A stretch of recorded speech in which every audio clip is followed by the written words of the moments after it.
Assalamu alaikum. A'udhu billahi minash shaitanir rajim. Bismillahir rahmanir rahim. Alhamdulillahi rabbil alameen.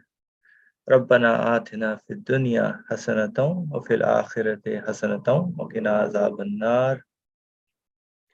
Rabbi awzayni an ashkura ni'mataka allati an'amta alayya wa ala walidayya wa an a'mala salihan tardahu wa adkhilni bi rahmatika fi ibadikas salihin. Rabbi shrah li sadri wa yassir li amri wahlul 'uqdatam min lisani yafqahu qawli waj'al li waziran min ahli Haruna akhi ushdud bihi azri washriku fi amri linusabbihaka katsira wa naskuraka katsira innaka kunta bina basira wa sallallahu ala Muhammad wa ala alihi wa sahbihi ajma'in walhamdulillahi rabbil alamin. Welcome, dear friends. So we will continue with studying the rays. We are on the 15th ray, page 618 on the book, trying to understand in our journey of life. Welcome, Ian, as well. Trying to understand how the ascension in our prayers. This is a continuation of the topic of the human ascension, where the author was sharing in the powerful phrases of At-tayyatu wal mubarakatuhu was salawatu wat tayyibatu lillah, and the meanings behind these sacred words. And then he continued in terms of how everything points to divine knowledge. So whoever is the source, show everything in the universe shows the signs that whoever is bringing things into existence, into being, then the knowledge aspect is present. And his evidences of this knowledge has been given in multiple evidences that the author has been sharing.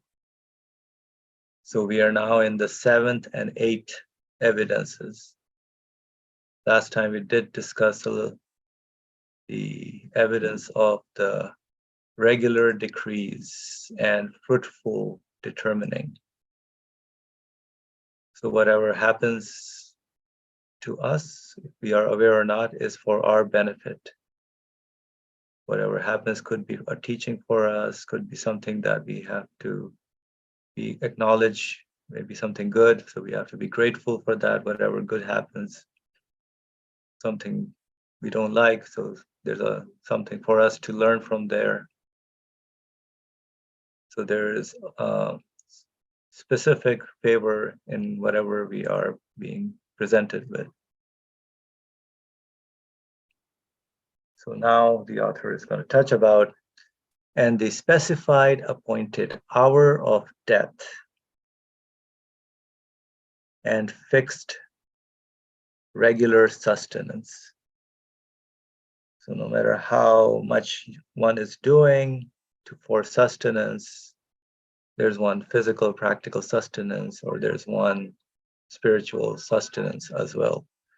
So sustenance is not just the physical food and shelter and clothes, but the human existence also needs, the spirit also needs sustenance, all the qualities that the human being has. You want them, you want to keep them. I want to continue seeing, I want to continue feeling, sensing, reasoning. Nobody wants to go crazy, so we all want us to be sane and keep that sanity in our existence.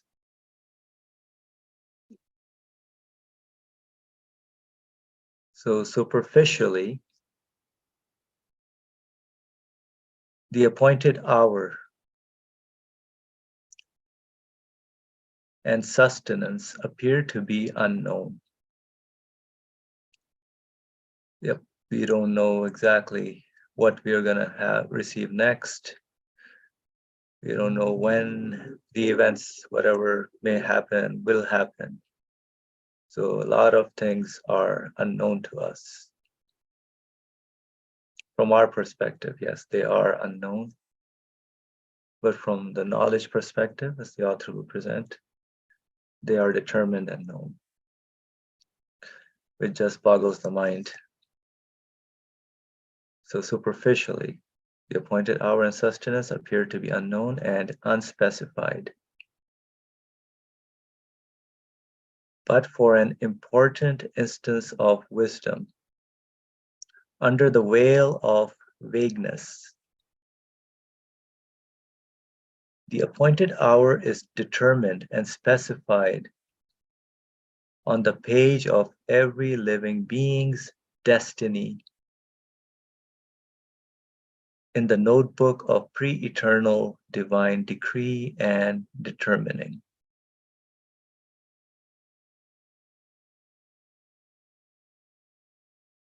So under the knowledge of the Absolute One, whoever gave us existence, it is already destined, determined what on the page of every living being's destiny in the notebook of pre-eternal divine decree and determining. I mean, in science, they would say the DNA may have whatever the sequence of your life, whatever there is going to happen. And maybe someone can talk on that as well, what information is available in the DNA. But there's a lot of unknowns in the DNA as well, which has not been discovered, found. For example, they say, I've read it somewhere that even after death, there's still activity in the human genes that continues. I don't know how correct is that, but so, but this is kind of the research that is going on. So every being's destiny in the notebook of whatever his lifespan has been destined for, determined, is within the knowledge of the divine decree and determining. It can be neither brought forward nor delayed. So the appointed hour of death can be neither brought forward nor delayed, or the sustenance, right? Whatever the sustenance we have cannot be brought forward nor delayed.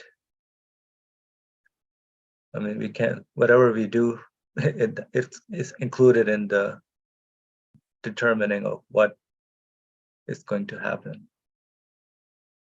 It's like I'm driving and I have a GPS on the road, and it estimates that, okay, you will take this many, maybe an hour to reach your destination, and then it has a satellite view of the conditions of the traffic, the road. While I'm driving, I see it changes, because you never know who is going to decide to turn where, at what speed they're going to do, whatever the driving conditions become. Maybe there is some snow or rain that comes in, and then the estimated time changes and adjusts accordingly. So there are a lot of things that whatever we do, even if I drive fast or slow, or we don't know many other factors into play in those driving conditions, those situations that can determine what the outcome result would be. So whatever we do, neither brought forward nor delayed. So regular sustenance, death, hour of death, whatever is destined, it is how it is set within the knowledge and determining of the Absolute One. There are numerous evidences that the sustenance of every living being is also appointed and determined and inscribed on the tablets of decree and determining. For example, a huge tree leaving behind, when it dies, its seed which is its spirit of a sort, to continue its duties in its place. And this occurring through the wise law of an all-knowing preserver.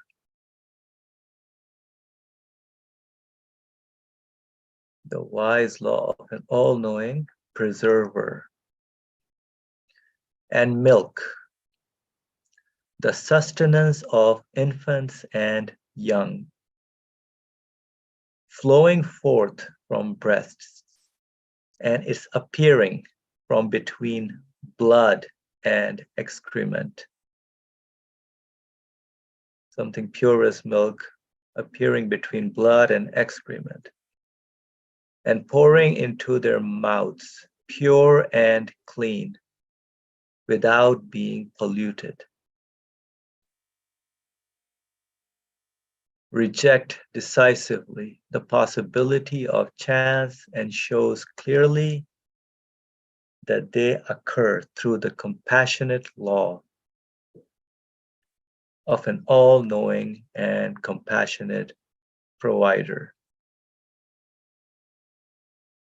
You can make an analogy with these two small examples for all living creatures and beings with spirits. So the two examples given, you can make further analogies for all the living creatures and beings with spirits. But usually what do we hear in the general civilization? That is normal, that is how nature is natural, that for the child, the breasts of the mother are pumped up, and then the child gets the pure milk. But everything is, we fail to see that everything is under the will, the order, the law of the one who knows when the child will be there, how the child will be, what the child will be, how the milk will be produced, at what time. Everything is arranged accordingly.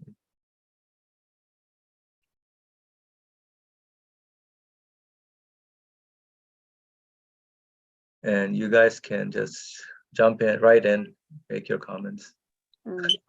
Thank you. This was good. You mentioned about time. Time is basically for us in terms of how we experience things and events. And I think it's just a matter of being vigilant with how not only the universe functions, but how is my existence coming into being as well. Because the author does mention, and you were reading it, I don't know, it was interesting how it said that every living being's destiny in the book of pre-eternal divine decree and determining, what was it? The appointed hour is determined and specified on the page of every living being's destiny in the notebook of pre-eternal divine decree and determining. And the analogy that was given while driving, I mean, I think that's a good analogy also for me at least, to just be vigilant in terms of how am I perceiving events or interactions with the universe. Because that pretty much, determines also my state of being with being in tune with my existence, and then knowing that everything is a deliberate setup, even when we are faced with unpleasant situation, how am I interacting with the feelings that are imparted onto me? So I don't control that. And so just knowing that, hey, nothing is happening haphazardly. There must be a conscious will, knowledge behind the existence of everything should help. And I liked is this the chapter on determining, or this is something else? This is called the shining proof. which is the 15th ray. Oh, right. Okay, good. So yeah, So it's part of we did the Alhamdulillah part of the prayer in the prayers, and then he built up on the tashahhud that we recite during the prayers and the ascension. He touched upon that and how we can benefit by realizing the same, follow the prophetic guidelines and teachings on the meaning behind the sacred words. Interesting. Inshallah, that's a good training, because yeah, I'm not conscious when I'm even reciting those, but that's a good training because everything is interconnected. It's just a matter of my state of being connected with my existence, and hence with the source of my existence. So yeah, everything is intertwined. I think it's just a matter of being vigilant with everything that happens. And I think the analogy, like the chapter in the words on divine determining, yeah, I mean, I like that chapter. A good analogy to understand would be also just to be in a student mindset. Like, we're just learning here.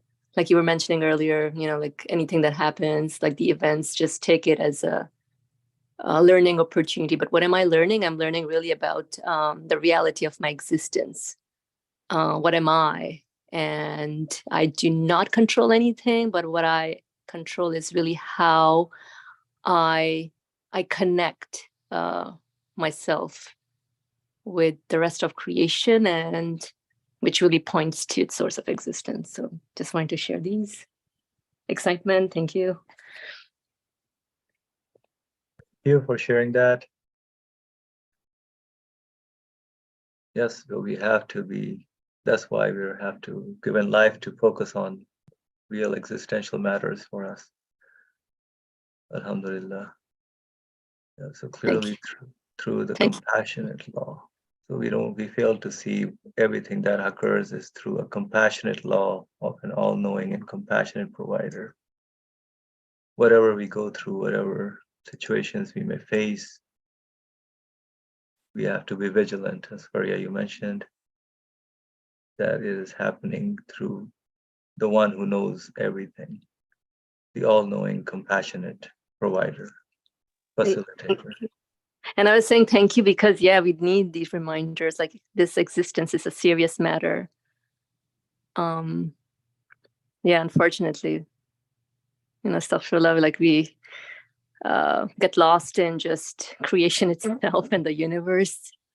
That I think, yeah, these reminders are crucial. That existence is just not, given like this. Definitely, it's given to us, I would say, freely, but like, hey, there's no such thing as free meal also, right? So what do I do with this? And alhamdulillah, that's where these teachings comes in. Thank you. Okay, thank you. Any other comment? Please go ahead as well. Continue with the next paragraph. This means that in reality, both the appointed hour of death is specified and determined, and each person's sustenance has been determined and recorded in the notebook of his destiny.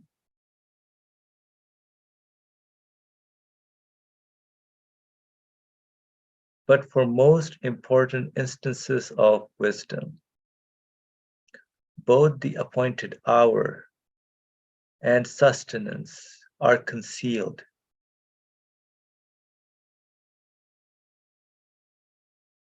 Behind the veil of the unseen. Concealed behind the veil of the unseen. And appear to be vague, unspecified, and apparently bound to coincidence. Apparently bound to coincidence. For if the appointed hour had been specified, like the setting of the sun the first half of life would be passed in absolute heedlessness and be lost by not working for the hereafter. And the second half would have passed in ghastly terror that oh no, few days left, appointed hour is coming. As one was as though every day taking one more step towards the gallows of death. Yeah, how can you enjoy that, knowing that, okay, tomorrow death is coming? And if death is seen as the end of existence, how would the existence feel in this world? Every day taking one more step towards the gallows of death, exacerbating the calamity of death 100-fold. For which reason the calamities one suffers and the resurrection of the dead, which is the world's appointed hour of death, have mercifully been left in concealment in the unseen. Quite a loaded paragraph, I would say. So a few points maybe somebody could comment on. This phrase, both the appointed hour and sustenance are concealed behind the veil of the unseen. And why is it so, is the question, and the author kind of gives his explanation in a way. If it was known and set, then how would the human being live his life if the appointed hour was not known to everyone? It's a serious question, actually. I'm thinking for myself. Go ahead, somebody wanted to speak. Oh, you were saying yeah, indeed, a serious question. So you were saying if the appointed hour was known, how would I live? If it was known, right? Yeah, that would be ridiculous. I mean, I wouldn't even think about anything. But I think the sentence that you were pinpointing, both the appointed hour and sustenance are concealed because creation is happening right here and now at the moment, constantly, simultaneously, different order. Everything is brought into existence, and sustenance is happening in terms of the analogy of the baby that you gave. A baby comes out of the mother's womb. Everything is just so set up, the appointed hour, nobody knows exactly, like you were saying, people can make predictions. Oh yeah, like 7 months, 8 months, or even the rain, like we don't know. I see, oh yeah, it's cloudy, it may, checking in the weather, yeah, by 5 p.m. it might rain, but you don't know, seriously. So these are really signs that there must be a conscious will behind all this. Like, first of all, I don't control it. The weather guy doesn't control it, or the doctors even don't control it. My body doesn't even control anything. So there must be a conscious will at play, because everything is happening in perfect harmony, right? Baby comes out, food, it's there. Oh, perfect. I think even the way we live our existence here, sunset, sunrise, we're up, right? Body wants to get up and move and do some activities, interact with the universe, whatever we do. I know we call it work, I go to work, but it's really, the human being wanting to interact with the universe. And yeah, I mean, we don't even control like how we're even brought into existence in the morning. And even after sunset, that's it, we're like, okay, done. I want to go to sleep. And same thing. So yeah, just wanted to share some of this, but yeah, inshallah, I think somebody else can maybe chime in more on unpacking this. Like you were saying, this sentence is loaded, so let's hear others, inshallah. Sure, thank you for your comment. So any other ideas or thoughts on the concealment of the appointed hour and sustenance? So he'll go ahead. It's interesting. He's talking about death and determining here, in that, contrast that with like modern world, where people get upset when people die, or sad, which in some sense, like that human emotion, when somebody, especially when somebody young dies, people get really upset and emotional about it. Somebody who appears innocent, a young kid, maybe in a war, or like a some sort of environmental event, like a hurricane or a tornado or earthquake, things like that. Which then begs the question, then, like, if somebody has a human response like that, must it be determined? And really the only answer is yes, because otherwise why would there be a human response? Because the expectation is such that there should not be something like that to happen. But things are chosen from a set of possibilities for that to happen, for somebody to die. And which makes people question, like, oh, why did this happen, or why did that happen? So human beings know, like, implicitly, somewhere inside consciously, they know that things are determined. But it's,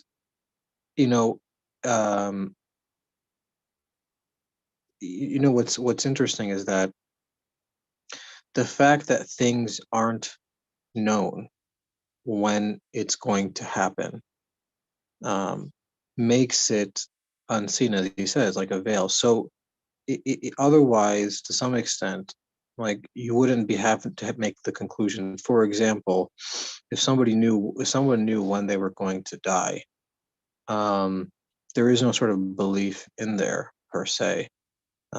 So one, you can't really make a conclusion about the things being determined, things being specified, because it would be already apparent to you. And then furthermore, as he goes on to saying that life would sort of become pointless, meaningless in some sense, because, like you said, the first half would be in heedlessness and the second half in terror. So what's the point of life then, if my first half is heedless, so there's no point, and then near the end it's in terror? There's no sort of mercy or compassion there, or wisdom there at all whatsoever. So it is, in that sense, best to not know, because then man has to make use of every moment, then, not just certain moments, but every possible moment. And so he's not, like, always in terror, so to speak. But it's and then, like as well, it being a part of the unseen then makes man more motivated, so to speak, to make use of his time, to understand, like, why he's here, what's his purpose in life. So that also is determined. Just the very fact things are made unseen, like the idea that when I'm going to die is unseen, also must be determined too, then. Because just the very idea that there is a future possibility of when I may die, or when anyone dies, that it's hidden or not known, that's a bit strange when you think about it. Just the idea that I don't know when my appointed hour is sort of fascinating. That like, no atheist can explain, no materialist can explain that man has an appointed hour, that there's something called death, and that he is unaware of it, like when it's going to happen. So that too must be determined. Also, it doesn't happen haphazardly. So it too is chosen for a certain reason, certain wisdom, certain mercy. Thank you, Sohail. So, for example, when you were speaking, the motivation was one word. Yeah, so motivation is lost if we know exactly what will happen on something. But if we don't know, we can't kind of give it a try and see, if it happens or not. That's one, how the human being functions. But the other thing about the appointed hour being determined, so I think in America, everybody knows, right, that death is a certainty. In many places in the world, they say that death is a certainty, but nobody knows when it's, or talks about it. So how is that related in terms of what is missing in terms of that understanding that yes, death is a certainty, just that's information, and seeing that things in the universe are continuously changing. But how does me knowing that yes, it is determined change the fact for me? Would anybody like to share their comments on that?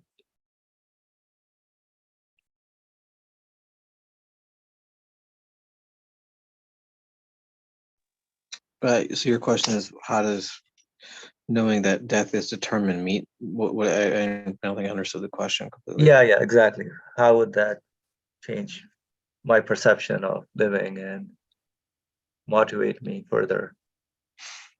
Well, I mean, at least for me personally, like, so the idea that my appointed hour is chosen, determined, means that I'm given something, life, that is, consciousness, a will, and I'm given it and it's taken away. So it begs the question, what's the purpose of my just temporary life then here on Earth? What am I supposed to be doing with it? So that sort of is the wisdom behind it, because if that wasn't determined, if what's the I wouldn't really think twice about what the purpose of being is. How am I given being or life, or where am I going? Because I wouldn't be going anywhere. So it's through death that I begin to question things about life, what things mean, and it being hidden makes my entire life sort of that question, because as he points out, if it weren't hidden, then I probably wouldn't even care. It'd just be like, oh, okay, this is going to happen, and then let me just enjoy life while I have it, and then at the end, okay, I'll think about it. So my whole life then becomes trying to understand that question. And in a way, you have if one thinks about it, it's like the perfect setup for man, because it's perfect. It must be perfectly determined for that to happen that way. It must be perfectly determined that man's going to has an appointed hour, so it means that his life is given meaning. It's only through death that there is some meaning that man makes sense of the world. And not only is he given an appointed hour, but that then it's hidden. So then his entire life becomes searching for that question, that answer to that question. So in two ways, it's determined. So asking the question, then who determined it? Why is it determined that way? How was it determined? And then you sort of arrive at that conclusion, that answer.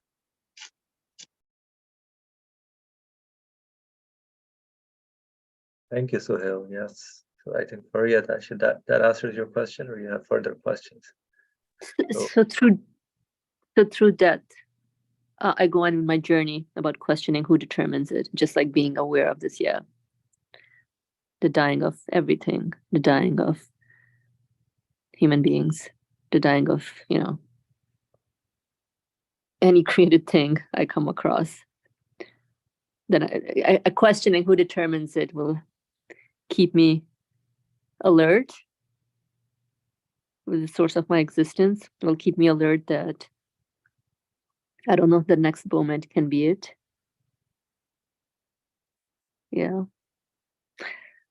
Interesting. Thank you for sharing and thinking. Yeah, this is a good point. Like mercifully being left in concealment in the unseen, because if it's known, then it becomes kind of meaningless to me. But it gives me, since it's left in the unseen, that's how one would struggle and work and try to make sense of the existence or life right now. And even death will have meaning, and the meaning in death, you can see the meaning on a life after death as well. There must be so. So all the pillars of belief kind of come into picture and play with this determining of the appointed hour. Wisdom, there's a much wisdom in this concealment in the unseen. So just the awareness of that keeps me motivated in my awareness of my existence. Wow, sounds scary, but I mean, that's the reality, actually. And once, I guess, the more we reflect on this, the more we realize that this is just a, I guess, temporary abode, like a training ground for something more lasting or meaningful, as far as the seed analogy goes. I don't know where he mentioned something about the seed being left here is really my reality of being given existence here. Because this creation is what I'm experiencing right now, but it's just in the form of the flesh of a fruit.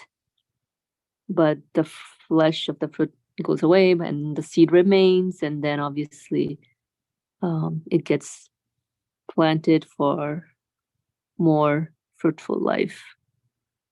I'm just sharing some rudimentary reflections. Law of preservation we discussed last time about the seed. Interesting.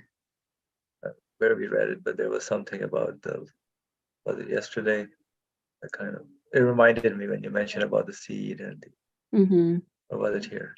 Yeah, it did mention here. Yeah, I did talk about it earlier. You know how he did mention it. The huge tree, Word. right? Yes. There we go. Which is spirit of sword. Yeah, law, all-knowing preserver. Interesting. Because that's within the, just like a conscious being, human being has the within him to keep his life, keep his qualities, whatever tools that are functioning, he wants to keep them forever, wants to live a longer and longer life. So definitely that's a sign that human beings are given that and there's a reason for that. We have been given that desire. And just like the tree also has been given that sense, because we observe in the universe how the tree has its seeds, and in the seeds the whole plan of the next tree is there. That's why it's the spirit of the sword to continue its duties. And then this shows the signs of the law of an all-knowing preserver. So again, knowledge shows knowledge within the seed and the tree, how it's functioning. You know, it's interesting when you were saying earlier, and it stuck with me right now, that this existence is a serious matter. This is serious stuff, actually. Now I'm thinking about it, because nobody talks about this. I mean, that's why it's important to surround yourself with serious thinking people. Otherwise, it's just, yeah, we'll die. You know. But yeah, this is the reality of things. Alhamdulillah, we're here talking about this serious matter. Maybe, you know, soak in whatever reflections come through, inshallah. Thank you, inshallah. I mean, the reality, that's a word we kind of keep using. Looking at the reality of things, what the reality of ourselves, our life, this world, the reality of the universe has to point to something. So, I mean, there must be meaning, otherwise it's very meaningless life. Absolute heedlessness is psychologically terrifying. That's why if things were known and not in the unseen, that's why I think the word of the unseen is not like not a good translation, but it has the meaning behind it is that it's not known, or there are many things to us that's one of the meanings behind it. Only the one who is the all-knowing one is within his knowledge, concealed with him.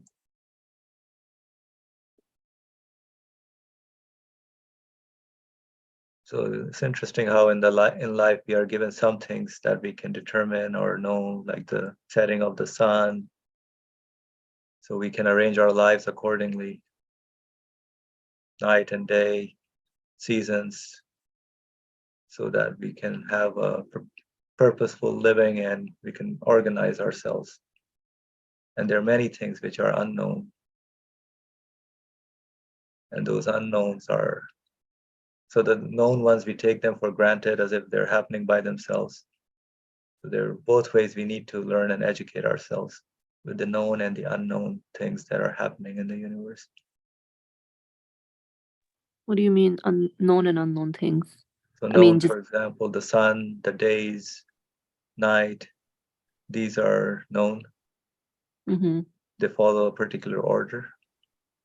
But the coming of rain, the appointed hour, sustenance of human beings, these are unknowns. We don't know what will happen tomorrow in my life, what happens. So, so both there's wisdom behind that, as also there's wisdom behind things that we arrange our lives with. Something that we can learn from both aspects, but they all point to the knowledge. The known things also show that someone who has knowledge is making these things function in this way, the sun to rise and to set in a particular way, is within the knowledge of the one who made it that way, or who is in charge of the order, who set the order of creation, the way things are coming into existence. The way things are changing is also following the order.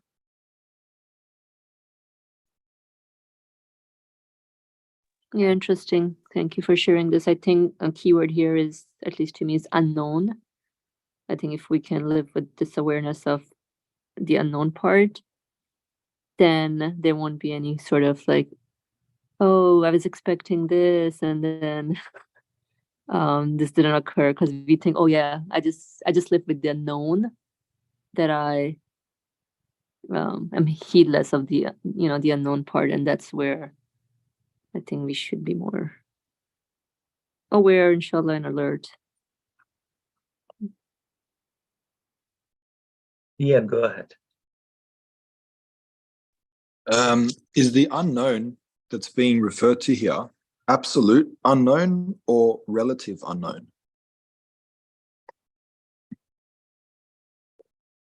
Do you mean unknown or unseen? No. The Arabic word is called ghaib, or unseen. It's translated as unseen. Ghaib, alimul ghaib, the one who is. Usually yeah, go ahead. So it's the same concept, is it not?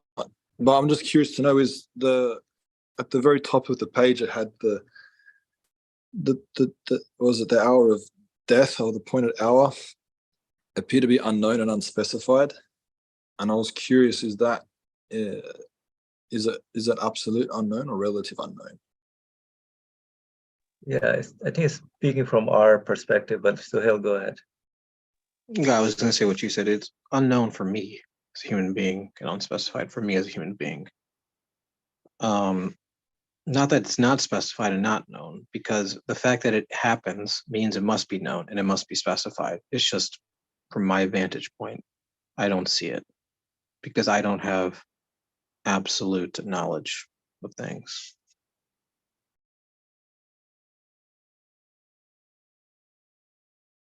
Does that make sense, Ian, or you want to follow up? But thanks for the question. It kind of makes sense. The whole concept's a little bit foreign to me, if that makes sense. So I'm just trying to understand how it correlates and how it sort of works within the sphere of the writings that we're reading.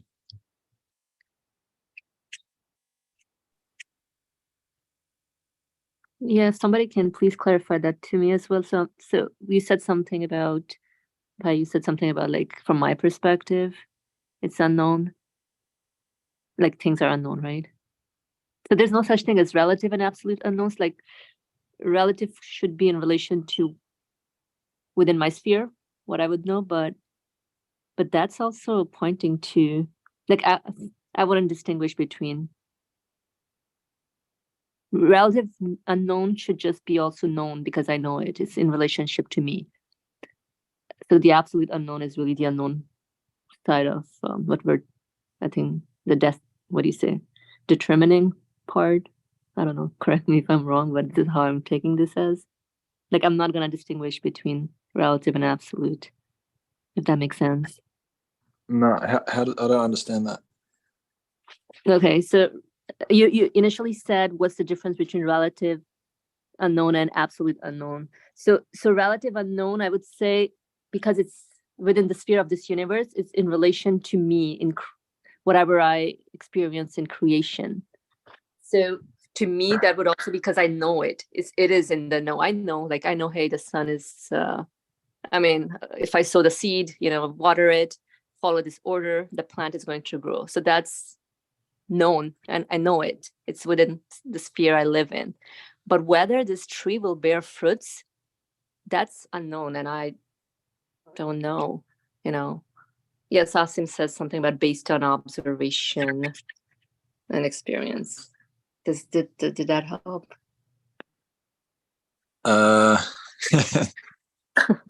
Gives me something to think on. I'm sorry? It gives me something to ponder over. Okay. Yeah. So what I would say is, I can't know something that hasn't happened yet. That's not possible for me. Like, I do know human beings die because I have a past experience. I see human beings die. They come and leave this earth. So that's obviously apparent to me. But I can't actually specify anything about anybody who's living's death, who's living their death precisely. I can't. I can say, oh yeah, maybe this person's going to die. He's old, he's ill, or something like that. But I can't actually say definitively when is somebody going to die, where is somebody going to die. I do know people do die because I have a past experience of that, a prior knowledge, so to speak. But it's unknown to me as to how things are going to play out at the present moment, or in the next moment, or in the next moment, or in the next moment. That is for anything, actually, truthfully. Like, for example, like, I know, let's say an apple tree can bear fruit. Like, I've seen it, or I witnessed it. I even eaten an apple before. So, but as it pertains to any sort of specific tree or any specific season, specific year in the future, I have no idea. I can't say for certain. It's unknown to me. And as he's talking about, like, the most important question that plagues human mind is like, when does it all end? For myself individually, and then for everything, really, the universe. And no one can say that. No one can know because no one has actually seen it happen, even though it's obvious that it will happen because human beings do die. The world is transient. Every moment is coming and going, fleeting, so to speak. But when is the end, the capital end, like when it's all said and done, I can't say for certain. But I do know it must be the case because every moment's fleeting. Every momentary universe is being destroyed, so to speak. Every human being is subject to death at every moment. That's obvious to me. So it's unknown to me because I don't have knowledge of the future. I don't have knowledge of an event that hasn't happened yet, or an existence or a state that hasn't come into being. The only one that can have that is the one who is able to encompass all possible futures, all possible past, presents, and futures, because he's the one that must be choosing them to come into being. So from my vantage point, like, I don't know if I like the word relative unknown per se, because it's all unknown to me. And I mean, I guess you can say relative because I'm a relative being, but it's unknown to anyone here that's contingent, so to speak, that brought into being. But it can't be unknown to him because he must be beyond the realm of this contingency, beyond the realm of where beyond the present. So that's what I would say to that. Thank you. That's a beautiful comment. Yes, Ian, go ahead. What? No, I was just going to say thank you to Suhail. Thank you as well, Hamza. That was very clear.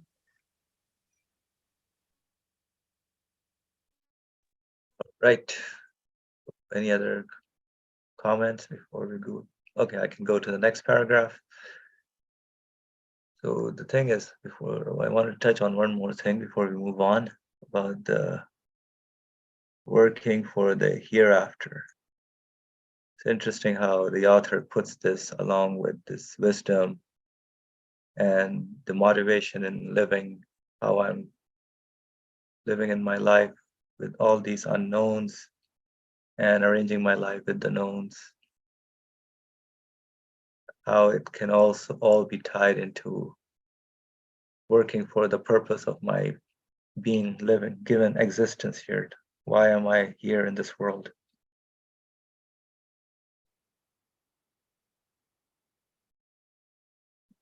So to realize who my owner is, who my Lord is, what the reality of my existence is, of this universe is, which keeps changing.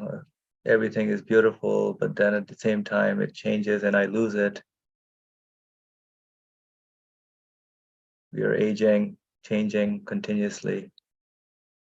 So what's the wisdom behind all that? Why is that in this way? What am I to do in this ever-changing world? So a lot of thoughts come to the human mind.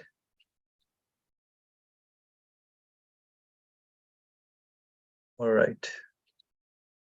Move Yes, on. Yeah, go ahead. interesting. Sorry. This that everything is beautiful, things are good, and we don't want this to end. And that's scary because I was thinking that's why we should never settle. Just keep moving, just keep running. Yeah, I think. Yeah, usually anything that bothers us, we distract ourselves just not to face the reality of the existence out there. Or even something that's good, like, oh no, this is good, alhamdulillah, perfect setup and all that. No, this is scary because I'll get lost in it, and it doesn't help me grow and develop. So I think just keep striving, keep going, moving forward, keep running, never settle with what you have. There's always room for more discoveries. Yep. Right, thank you. So as for sustenance, so before it was the appointed hour of death, now he's saying as for sustenance, since after life itself, it is the greatest treasury of bounties and the richest source of thanks and praise.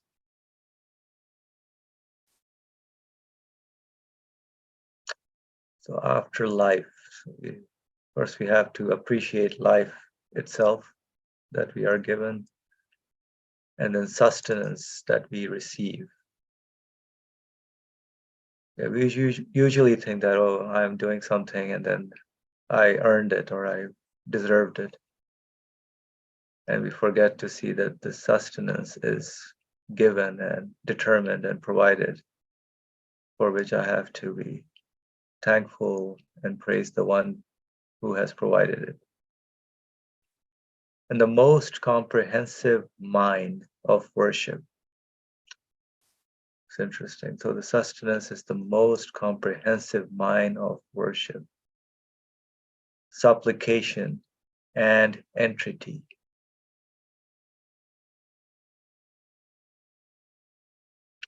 Pretty powerful. So life itself is the greatest treasure of bounties and the richest source of thanks and praise, and the most comprehensive mind of worship, supplication, and entreaty. it has apparently been left vague and shown to be tied to chance. Oh, I got lucky is a common word that many may hear. Oh yeah, it was my chance, my luck. You know, I'm lucky. Comical phrases in the civilization that are used.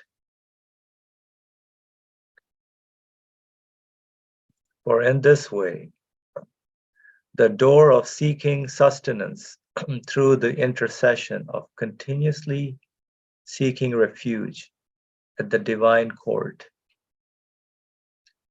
For in this way, the door of seeking sustenance through the intercession of continuously seeking refuge at the divine court, and pleading and beseeching, and praise and thanks is not closed. So it has been left vague and unknown.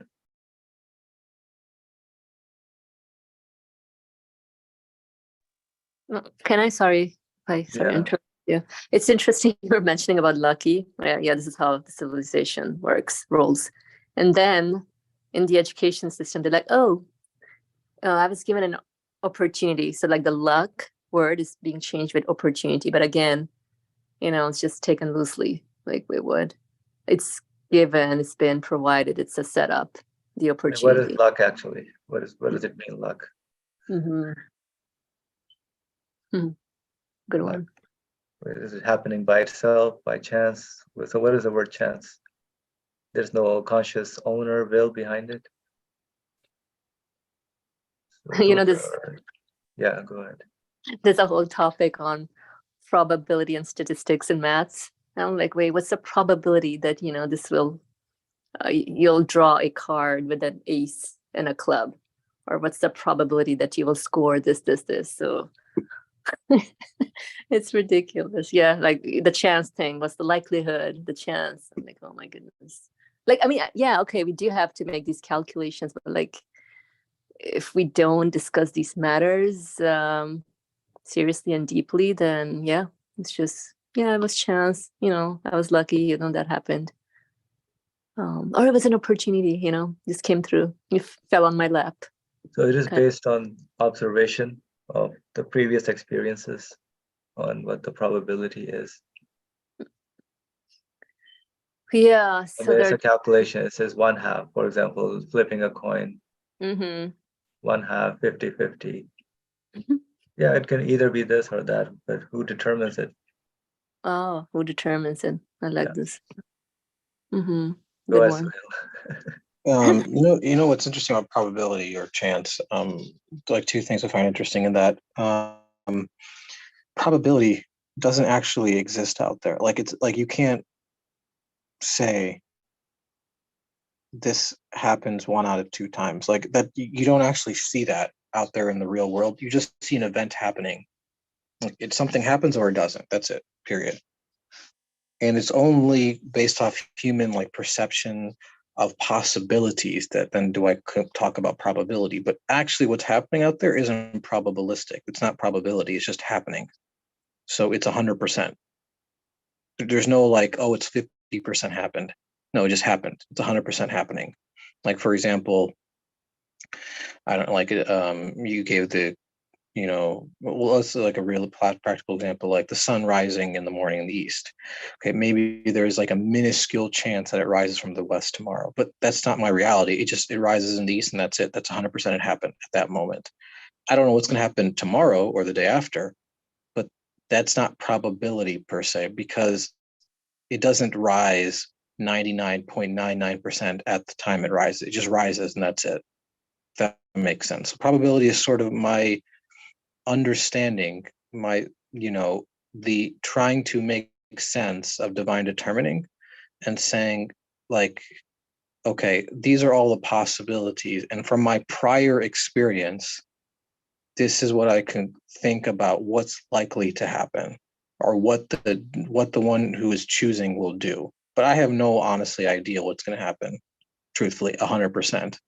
The only way I know that something is going to happen 100% is when it happens. So when the sun rises in the east tomorrow, then I know 100% it happened because I experienced it. But I don't know for certain what's going to happen. And it's meaningless in some sense to talk about probability, because what I'm saying then is, I think then the absolute will must be bound by probability. No, that's not the case at all. Absolute will is beyond probability. It determines what is and is going to happen or brought into being at that moment. And it's interesting, even the human being, when they say chance or luck, they can't escape a choice, because they say chance, but they're trying to ascribe it to something beyond things. They're like, oh, chance, it's chance, like as if giving some sort of entity to chance itself or luck. Because when something happens, a human being knows that it must be ascribed to a will.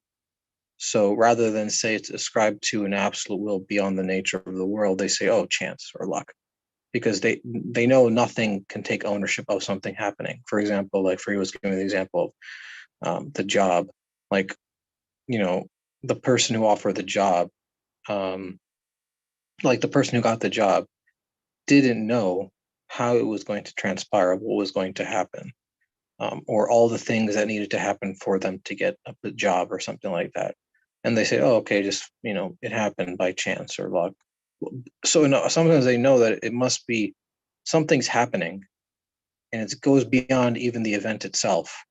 Like, for example, let's say somebody got a job because they were in a certain city and a certain job opening happened, and then they met the right person who told them about the job, and they interviewed for the job, and there was, maybe they were the exact person the company was looking for, and things like that. All these things happened, but chance caused it, because human beings know, all these things happening can't be because of the thing itself. It's impossible.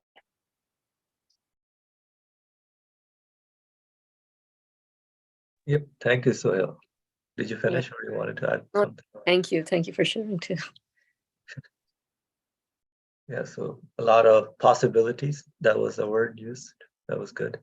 A lot of possibilities, but what happens is 100% the way when things come into existence, the present, whatever is brought into existence. The example of the sun was very good. There's no probability, it 100% happens. But it's shows the knowledge of the one, happens within the knowledge of the absolute one. All right, so we are at time, so I'll just finish this paragraph. For in this way, the door of seeking sustenance through the intercession of continuously seeking refuge at the divine court, and pleading and beseeching and praise and thanks is not closed. For if it had been clearly specified, so the sustenance, when it will happen, was clearly specified, its nature would have been altogether changed. Maybe I have to really think about this a little bit. How, if I knew exactly what sustenance I will get, what would I be doing in my life? And everything would change in my life. That's why there is much wisdom in it being unspecified. The doors of thankful, grateful supplications and entreaties, indeed of humble worship, sincere, humble worship, would have been closed. It's a good topic. How in my life, if I know things, oh yeah, it becomes normal, it becomes routine. I take it for granted. If I have a shelter and where I'm living, I always take it for granted. I never realize where I'm sleeping, where I am at is purposefully being given part of sustenance for me to be grateful, for me to be thankful. So that taking it for granted closes the doors of thanks and praise and worship. So really, in every aspect, I have to be cautious and mindful, inshallah. Very beautiful evidence of the specified appointed hour of death and regular sustenance. Any final comments by anyone? All right, so we will stop here. And inshallah, if you're all here, we can continue next time with the 9th and 10th evidences. Next week. Bismillah ar-Rahman ar-Rahim. Subhanaka la ilma lana illa ma alamtana. Innaka anta al-alimul hakim. Wa akhiru da'wahum alhamdulillahi rabbil alameen. Bi hurmati suratul Fatiha.